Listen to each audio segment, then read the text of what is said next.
Hello everyone. இந்த வீடியோவில் டயபெட்டிஸ்னா என்ன, டயபெட்டிஸ் வந்துட்டு எதனால் க்ளாஸ் ஆகுது, அதுக்கு பின்னாடி இருக்க மெக்கானிசம் என்ன அப்படிங்கிறத நம்ம இந்த வீடியோவில் டீட்டெயிலாக தெரிஞ்சுப்போம். ஸோ ஃபர்ஸ்ட், டயபெட்டிஸ் அப்படிங்கிறது நம்ம பாடியில் பிளட் குளுக்கோஸ் லெவல் வந்துட்டு ஹையாக இருக்குது. இதை தான் வந்துட்டு டயபெட்டிஸ்னு சொல்கிறோம். ஸோ நார்மலாக இதை மெயின்டைன் பண்ணுறது இன்சுலின். ஸோ இந்த இன்சுலின் அப்படிங்கிற ஹார்மோன் தான் டயபெட்டிஸில் ஒரு மேஜர் ரோலை ப்ளே பண்ணுது.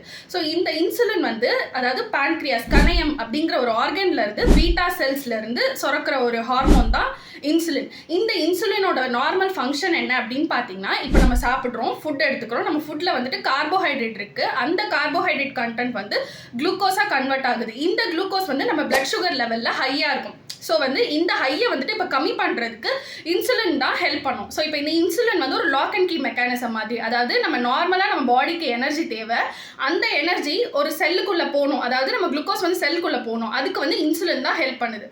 ஸோ இப்போ இன்சுலின் வந்து குளுக்கோஸ்குள்ளே அதாவது செல்குள்ளே போயிட்டு குளுக்கோஸ் வந்து எனர்ஜியாக யூட்டிலைஸ் ஆகிடும்.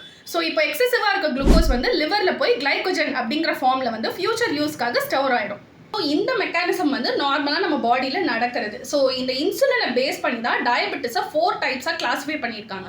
So type 1 diabetes, type 2 diabetes, gestational diabetes and maturity onset diabetes, அதாவது ஜெனட்டிக் டைப். ஸோ இந்த 4 டைப்பை பற்றி நம்ம இன்னும் ப்ரீஃபாக நெக்ஸ்ட் வீடியோவில் டீட்டெயிலாக தெரிஞ்சுப்போம். ஸோ இந்த மாதிரி யூஸ்ஃபுல்லான கண்டென்ட் அண்ட் பாடியில் என்ன நடக்குது அப்படின்றத தெரிஞ்சுக்கணும் அப்படின்னு நினச்சிங்கன்னா என்னை ஃபாலோ பண்ண மறந்துடாதீங்க. தேங்க்யூ.